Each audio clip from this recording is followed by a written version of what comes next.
नमस्ते। मेरा नाम नंदिता शर्मा है। आज मैं आपको अपनी कहानी सुनाने जा रही हूँ। वो कहानी जो शुरू हुई थी दिल्ली के एक आलीशान होटल से और जिसने मुझे सिखाया कि प्यार और परिवार का मतलब कभी-कभी संघर्ष और धैर्य से होता है। शादी से पहले सब कुछ बहुत अच्छा लगता था। राहुल और मैं बहुत खुश थे, लेकिन मैं जानती थी कि खुशियों के पीछे भी कभी-कभी साजिश और नियंत्रण छिपा होता है। वो दिन जब मैंने अनुबंध रखा शादी से 3 दिन पहले, मैंने अपने होने वाले घर वालों के सामने एक कागज रखा।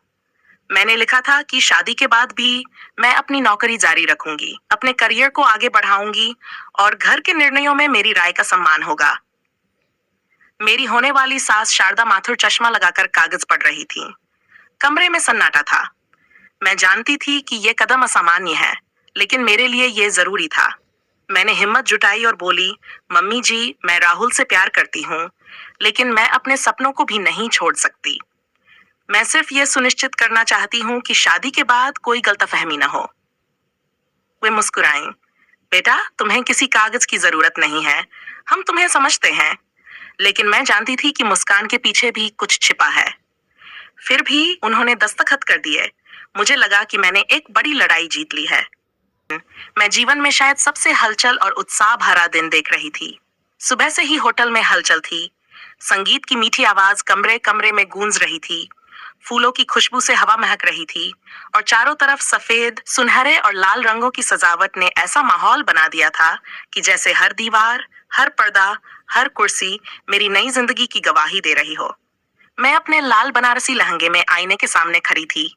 हाथों में मेहंदी की डिजाइन अभी भी हल्की गुलाबी चमक रही थी और मेरा दिल तेजी से धड़क रहा था। एक और खुशी थी कि मैं अपने प्यार के साथ जीवन शुरू कर रही हूँ। दूसरी ओर डर भी था कि ये नई दुनिया मेरी हिम्मत और पहचान को चुनौती देने वाली थी। मेरे पीछे मेरी माँ खड़ी थी, हाथ में दुपट्टा पकड़कर मेरी जूड़े की सजावट देख रही थी और बार बार मुस्कुराकर कह रही थी, बेटा, तुम बहुत सुंदर लग रही हो। आज का दिन तुम्हारे लिए यादगार रहेगा। मैं उसकी आंखों में गर्व और थोड़ी चिंता दोनों पड़ सकती थी। वहीं होटल की रसोई में बर्तन बज रहे थे, सेवाएं व्यवस्थित हो रही थीं और नीचे बैंक्वेट हॉल में मेहमानों के आगमन की हलचल लगातार बढ़ रही थी।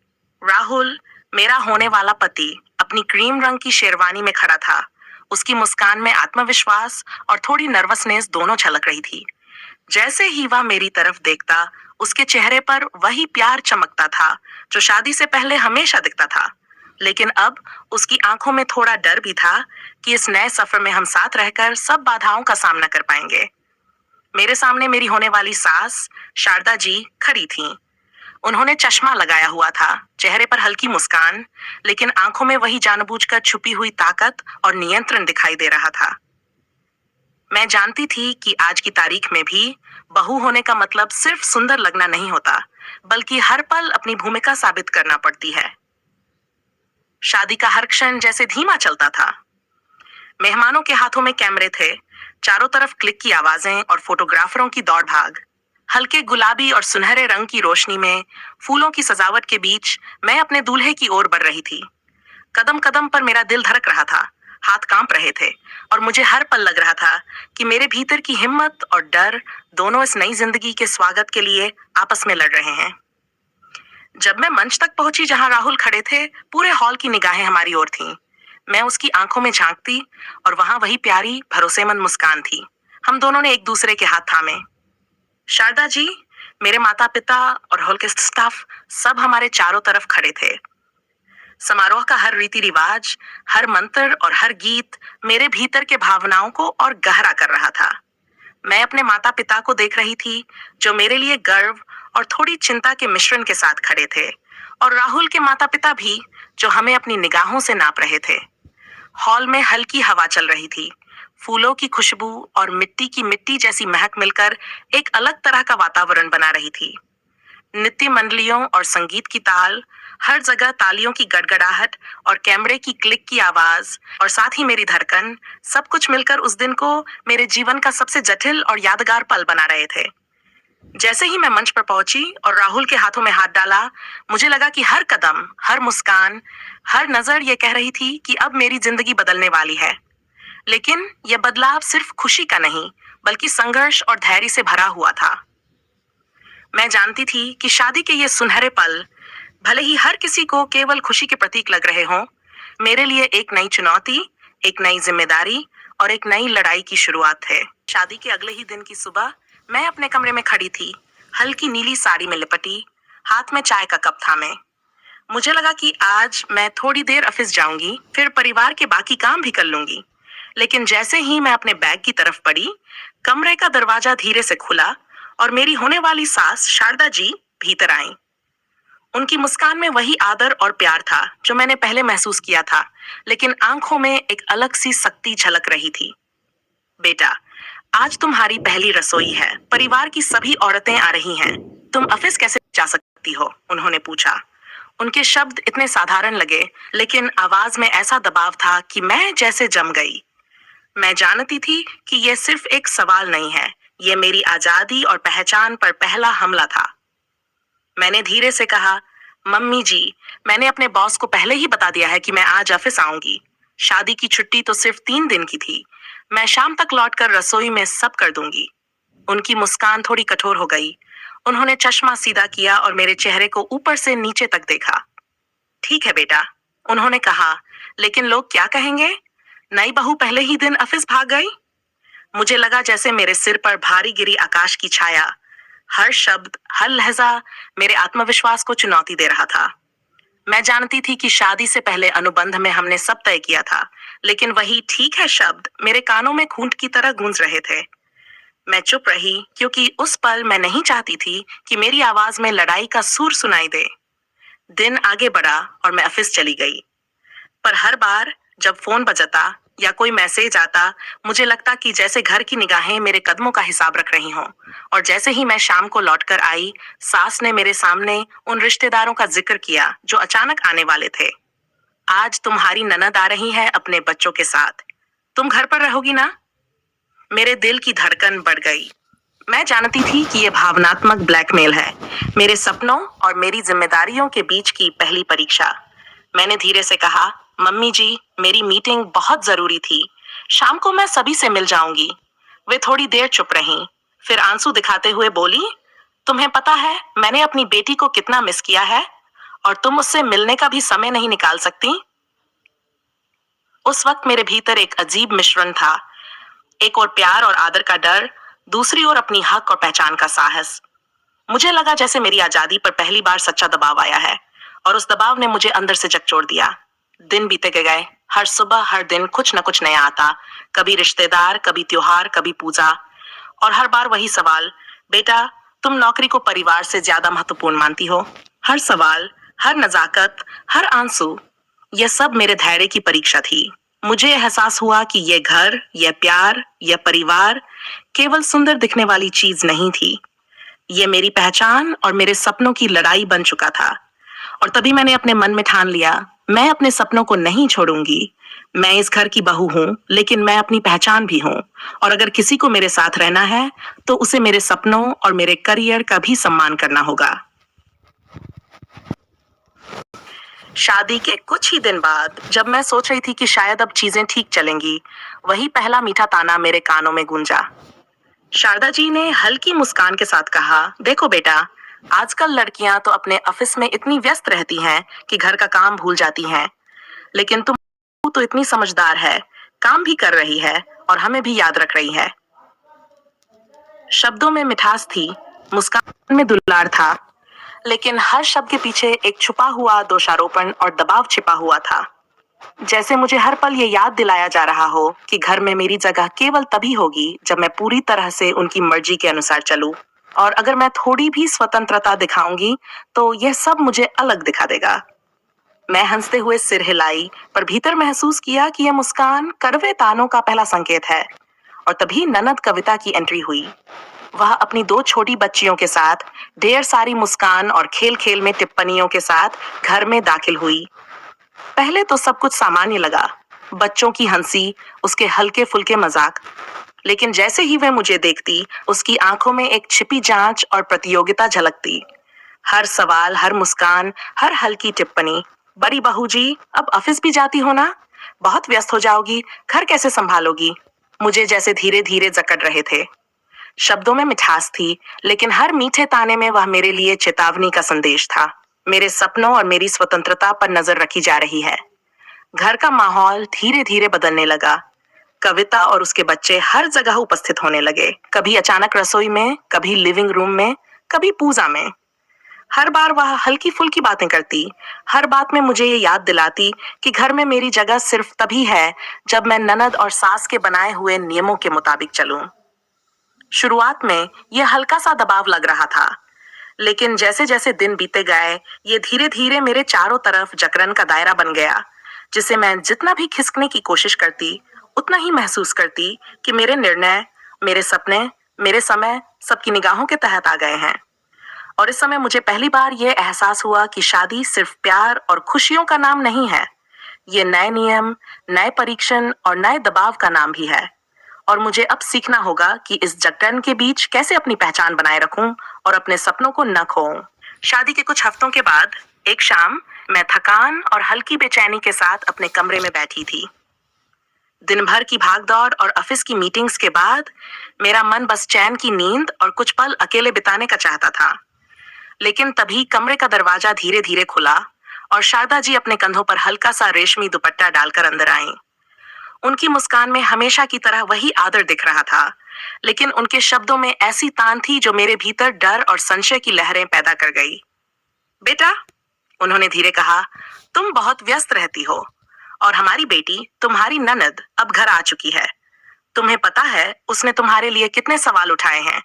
तुम्हारी ऑफिस की बातें, तुम्हारे समय की आदतें और वह सब जो घर के लिए जरूरी है। उनकी आवाज में हल्की कटुता थी, जैसे मुझे ये महसूस कराना चाह रही हो कि घर की निगाहें अब मेरी हर हरकत पर हैं। मैंने अपने आप को शांत करने की कोशिश की, पर भीतर एक अजीब खिंचाव महसूस हुआ। और तभी उन्होंने धीरे धीरे अपने हाथ में एक दस्तावेज उठाया। नहीं, ये कोई अनुबंध नहीं था, ये सिर्फ बातें नहीं, एक चेतावनी थी। देखो बेटा, उन्होंने कहा, घर की जिम्मेदारी, हमारी परंपराएं, हमारी भावनाएं, ये सब तुम्हारे हाथ में आने वाला है। क्या तुम समझती हो कि प्यार सिर्फ मुस्कान और सुंदर लहंगा पहनना नहीं है? मेरे भीतर एक ठंडी लहर दौड़ गई। सच ये था कि ये सिर्फ बातें नहीं थीं, ये मेरे स्वतंत्र जीवन और मेरी पहचान पर पहला असली हमला था। रात के उस कमरे में मैं समझ गई कि सास और ननद की ये जोड़ी सिर्फ अच्छी दिखने वाली बातें कर रही थी। उनके मीठे शब्दों के पीछे कड़वी पकड़ और नियंत्रण था। और जैसे ही मैं पलटकर आईने में अपने चेहरे को देखा, मैंने पहली बार अपने डर और अपनी मजबूरी को महसूस किया। एक ऐसी पहली रात का सच, जिसमें मैंने जाना कि शादी के ये सुनहरे दिन मेरे सपनों और मेरे हक की लड़ाई की शुरुआत भी है। शादी के कुछ महीनों के बाद मैं महसूस करने लगी थी कि घर की चुप्पी भी कभी कभी सबसे भारी बोझ बन सकती है। शारदा जी और ननद अक्सर कुछ नहीं कहती, बस अपने चेहरे के हल्के हाव भाव और नजरों से मुझे जांचती रहती थीं। शुरुआत में ये सिर्फ हल्का सा दबाव लगता था, पर धीरे धीरे वह कण कण तक फैलता हुआ एहसास बन गया कि मेरे हर निर्णय, हर कदम, हर मुस्कान की छांव में निगाहें हैं। मैंने कई बार राहुल से अपनी चिंता साझा की, लेकिन वह हमेशा कहता, ये सिर्फ शुरुआती दौर है, धीरे धीरे सब ठीक हो जाएगा। लेकिन उस चुप्पी में ही ताकत थी। हर बात अनकही, हर मुस्कान में छुपी जांच, हर नजर में कोई उम्मीद और हर इंतजार मुझे भीतर तक थकावट और अकेलेपन में घसीट रहा था। मैं अपने आप से सवाल करती, क्या मैं गलत हूं जो अपने करियर के लिए खड़ी हूं? क्या मेरी पहचान मेरे सपनों की कीमत पर छीनी जा रही है? रात के सन्नाटे में उस चुप्पी ने मेरे दिल पर ऐसे बोझ डाला कि मैं कभी कभी खुद को कैद महसूस करती, जैसे ये घर मेरी आजादी की सीमा तय कर रहा हो। और उसकी हत्या तब मुझे पुणे में मिलने वाले प्रमोशन का ऑफर मिला। ये वही मौका था जिसे मैंने कई सालों से अपने सपनों का हिस्सा माना था। एक बड़ी पोजीशन, अपने कौशल को साबित करने का मौका। लेकिन जैसे ही मैंने ये अपने परिवार और राहुल से साझा किया, सास और ननद का असली तूफान शुरू हुआ। शारदा जी ने हल्की मुस्कान के साथ कहा, बेटा, ये पुणे जाना ठीक नहीं होगा। घर की जिम्मेदारियां, हमारी परंपराएं। और ननद, जो शुरुआत में मासूम लगती थी, बोली, अच्छा है कि तुम इतनी जल्दी नहीं जा रही। ऑफिस छोड़कर घर का ध्यान देना ही सबसे बड़ा काम है। उनकी मीठी बातें, जो पहले सजावट लगती थीं, अब कड़वे तानों में बदल गई थीं। मैं महसूस कर रही थी कि मेरा सपना, मेरे करियर का वह सुनहरा मौका, धीरे धीरे घरों की परंपराओं और उम्मीदों के बोझ तले दबता जा रहा था।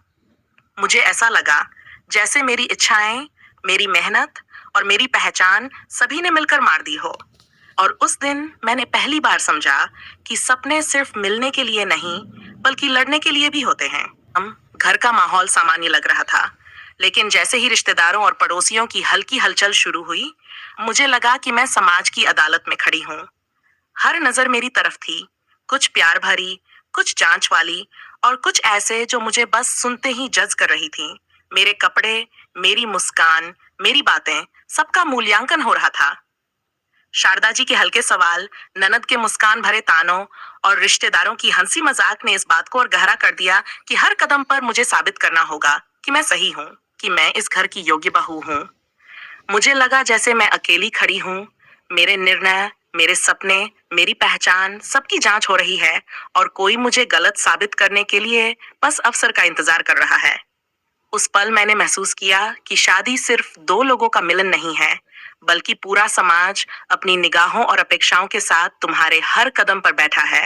रात का सन्नाटा कमरे में फैला हुआ था और मैंने सोचा कि अब मुझे अपनी भावनाओं को दबाना बंद करना चाहिए।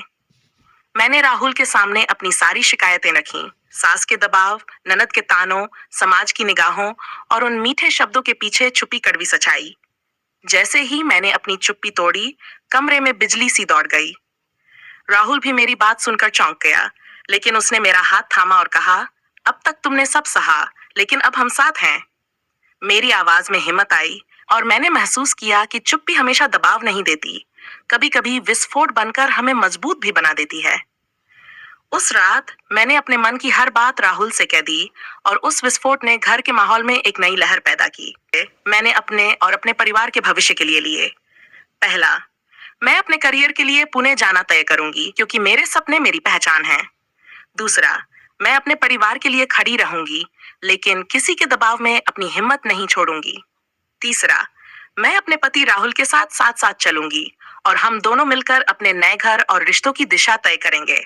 ये तीन फैसले सिर्फ फैसले नहीं थे, बल्कि मेरी पहली जीत, मेरी आवाज और मेरी आजादी की नींव थे।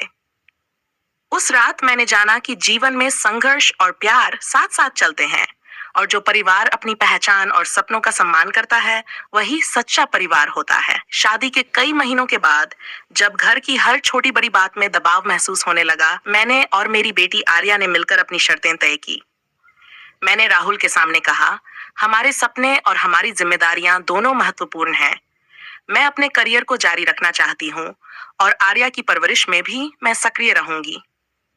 आर्या, जो अब 2 साल की हो चुकी थी, अपने छोटे हाथ मेरे हाथ में रखकर मेरी ताकत बन गई थी। उसने मुस्कुराकर जैसे कहा, माँ, हम सबको एक साथ खुश रहना है। इस दिन मैंने समझा कि घर में केवल मेरी आवाज नहीं, बल्कि मेरी बेटी की मुस्कान और मेरी पति की समझ भी मेरे पक्ष में है। हमने तय किया कि अब कोई भी दबाव हमारे फैसलों को नहीं तोड़ सकता, न ननद, न सास, न समाज की नजरें। लेकिन शारदा जी ने अपनी आखिरी चाल चलने की पूरी कोशिश की। एक शाम जब राहुल ऑफिस गए थे, उन्होंने हल्की मुस्कान के साथ मुझे अपने कमरे में बुलाया। बेटा, उन्होंने धीरे कहा, समझो कि परिवार और रिश्ते केवल नियमों और शर्तों से नहीं चलते, कभी कभी समझौता करना भी जरूरी है। उनकी बातें इतनी साधारण और मीठी लग रही थीं, लेकिन हर शब्द के पीछे सिर्फ मेरे फैसलों को नियंत्रित करने का जाल छिपा हुआ था। उन्होंने आर्या को भी गोद में लेकर कहा, देखो, घर की जिम्मेदारियां और परंपराएं सीखना भी जरूरी है। मैंने शांत रहकर उनकी बात सुनी, लेकिन मेरे भीतर एक आग जल रही थी। मैं जान चुकी थी कि ये उनकी आखिरी कोशिश थी, लेकिन अब मैं डरने वाली नहीं थी। का फैसला राहुल, जिसे हम सभी प्यार से आर्व कहते हैं, ने उस रात एक बार फिर अपनी सच्चाई और प्रतिबद्धता दिखा दी। उन्होंने कहा, माँ, अब बस, हमने सब तय कर लिया है। नंदिता का करियर और उसकी पहचान पर किसी का हक नहीं है और मैं उसकी हर कोशिश में उसके साथ हूँ। उनकी आवाज में न केवल प्यार था, बल्कि अटल समर्थन और परिवार के लिए एक नया संदेश भी था। मैंने महसूस किया कि अब हमारे पास न केवल साहस है, बल्कि एक साथी है जो मेरी हिम्मत और आर्या की खुशियों का भी ख्याल रखता है। आर्व ने कहा, यदि घर में रहकर संतुलन नहीं बन पा रहा, तो हम नया रास्ता चुनेंगे, लेकिन हम साथ हैं। एक हफ्ते हमने निर्णय लिया, घर छोड़ने का दिन। सुबह सुबह छोटे बैग में अपने कपड़े और दस्तावेज रखकर हम तैयार हुए। आर्या अपने खिलौनों को धीरे से गोद में लेकर मुस्कुरा रही थी, जैसे वह भी जानती हो कि ये कदम नई आजादी और नई जिंदगी की शुरुआत है। शारदा जी चुपचाप खड़ी थी, आंखों में हल्का दुख और गहरा सन्नाटा। ननद भी समझ चुकी थी कि अब वह मेरी राह में बाधा नहीं बन सकती। हॉल से बाहर निकलते हुए मैंने महसूस किया कि हर कदम पर डर और अनिश्चितता थी, लेकिन साथ ही साहस और उम्मीद भी। हम जब नई जगह पहुंचे, बेंगलोर का छोटा सा अपार्टमेंट हमारा नया घर बना। हर दीवार, हर कमरा, हर कोना हमारी मेहनत और प्यार का प्रतीक बन गया। आर्या की हंसी अब हमारे नए जीवन की धड़कन थी। मैंने ऑफिस ज्वाइन किया और राहुल ने भी नई कंपनी में नौकरी शुरू की। धीरे धीरे सब ठीक होने लगा। सास ने भी अब मान लिया कि मेरे सपने और मेरे करियर में कोई नुकसान नहीं बल्कि प्रेरणा है। हमने जाना कि सच्चा परिवार वही है जो हमारी पहचान, हमारे सपनों और हमारी खुशी का सम्मान करता है। और उस दिन मैंने महसूस किया, सपने केवल देखने के लिए नहीं, बल्कि उन्हें पूरा करने की हिम्मत रखने के लिए होते हैं। कुछ महीने बेंगलोर में बसने के बाद मैं धीरे धीरे समझने लगी कि जीवन में कभी कभी अहंकार और गर्व अपनी थकान खुद ही महसूस कर लेते हैं। और तब इंसान को अपनी गलतियों का एहसास होता है और उसी एहसास से रिश्तों में धीरे धीरे सुधार की शुरुआत होती है। एक दिन मुझे कॉल आया और जैसे ही मैंने आवाज सुनी, मुझे लगा कि वही पल है जब सास की पुरानी आदतें, उनके दबाव और उनके नियंत्रण के अहंकार ने खुद को थका दिया है। और अब वे सामने खड़ी होकर केवल माफी और समझ का हाथ बढ़ाना चाहती हैं, बिना किसी दिखावे या शर्त के, जैसे उन्हें पता हो कि अब समय बदल चुका है और अब लड़ाई का मकसद जीतना नहीं, बल्कि समझना और स्वीकार करना होना चाहिए। कुछ दिन बाद हमें दिल्ली से एक कॉल आया, एक ऐसी खबर जिसने हमारे पूरे परिवार के दिल की धड़कनें बदल दी। अस्पताल से आई वह सूचना सीधे हमारे सामने रखी गई कि स्वास्थ्य संबंधी स्थिति गंभीर है और अब वहां किसी बहाने या देरी की गुंजाइश नहीं है। हर निर्णय तुरंत लेना होगा। उस फोन के बाद मैं और पति तुरंत तैयार हुए, आर्या को संभालते हुए, अपने मन में ये तय किए बिना कि ये यात्रा सिर्फ दूरी तय करने की नहीं, बल्कि उन पुराने रिश्तों, पुराने अहंकारों और पुराने समझौतों का सामना करने की यात्रा भी है, जो हमारे जीवन की धड़कन के साथ जुड़े हैं। जैसे ही हम अस्पताल पहुंचे, मैंने देखा कि वह वही महिला है जो पहले कठोर, नियंत्रित और आदेश देने वाली थी, अब कमजोर, बूढ़ी और असहाय थी। बिस्तर पर लेटी, हर सांस में संघर्ष की कहानी लिए। उसके चेहरे की झुर्रियां और हाथों की कमजोरी बताते थे कि समय और जीवन की कठिनाइयों ने उसके गर्व और अहंकार को पिघला दिया है। और पहली बार मैंने महसूस किया कि इंसान की असली लड़ाई कभी दूसरों के खिलाफ नहीं होती, बल्कि अपने अंदर की सीमाओं और अपने पुराने फैसलों के खिलाफ होती है। और उस पल जब उसने मेरी तरफ हाथ बढ़ाया और धीरे से कहा, मुझे माफ कर दो बेटी, तो मुझे पता चल गया कि अब केवल शब्दों की नहीं, भावनाओं की, समझ और अपनत्व की जरूरत है। और यही वह मोड़ था जो हमारी रिश्तों की नई शुरुआत का संकेत था। कमरे में जहां पुराने संघर्ष और खामोशियों ने पहले हमें घेरा हुआ था, अब केवल मौन की गहराई और समझदारी की मिठास थी। ननद ने धीरे से मेरी ओर देखा। उसका चेहरा पहले जितना चंचल और ताना देने वाला था, अब शांत, सोच विचार और पछतावे से भरा हुआ था। उसने कुछ नहीं कहा, केवल मेरी आंखों में देखा। और उस मौन में मैंने महसूस किया कि कभी कभी सबसे बड़ा बदलाव बोलने में नहीं, समझने और स्वीकार करने में आता है। और उसी मौन ने हमें सिखाया कि रिश्तों की असली ताकत केवल कहने में नहीं, बल्कि सुनने, महसूस करने और स्वीकार करने में छिपी होती है। नई सोच की शुरुआत उस दिन अस्पताल से लौटते हुए मैंने खुद से वादा किया कि अब मैं केवल अपने सपनों, अपनी पहचान और अपने परिवार के बीच संतुलन और सम्मान बनाए रखूंगी। मैंने महसूस किया कि सचमुच का परिवार वही है जो हमारी ताकत और कमजोरी दोनों को समझे, जो हमारी इच्छाओं और हमारी सीमाओं को स्वीकार करे और जो हमारी खुशी में ही अपनी खुशी खोजे। और उस रात जब मैं आर्या को सुलाते हुए खिड़की से बाहर की रोशनी देख रही थी, मुझे पता था कि ये केवल एक नई शुरुआत नहीं है, बल्कि समझ, प्यार, सहमति और सम्मान की नई सोच की नींव है, जो हमारे रिश्तों को मजबूत करेगी और जो भविष्य में हर कठिनाई में हमारी ताकत बनेगी। माना कि असली जीत किसी एक की नहीं होती, ये जीत होती है समझ, सम्मान और प्यार की, जो एक दूसरे को स्वीकार करने से पैदा होती है। और उसी जीत की अनुभूति मैंने महसूस की जब मैंने देखा कि अब घर में कोई सास के अहंकार या ननद के तानों के डर से नहीं रहता, बल्कि हर कोई अपने तरीके से अपनेपन और सम्मान के साथ वहां मौजूद है।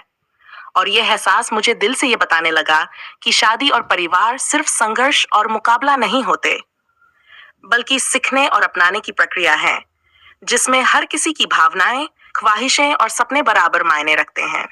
घर अब वैसा नहीं रहा था जैसा पहले था। वही दीवारें थीं, वही कमरे, लेकिन अब वहां निर्देशों और आदेशों की समझ और अपनापन था।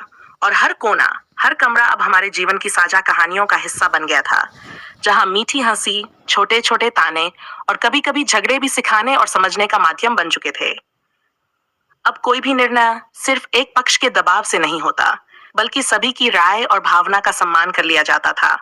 और इस नए वातावरण में मैंने महसूस किया कि घर का अर्थ केवल रहने की जगह नहीं, बल्कि साझा जीवन, समझ और समर्थन की जगह भी होता है। अब मेरी पहचान सिर्फ एक पत्नी या मां की नहीं थी, बल्कि एक सशक्त और आत्मनिर्भर महिला की बन चुकी थी, जो अपने करियर और परिवार दोनों में संतुलन बनाए रख सकती थी।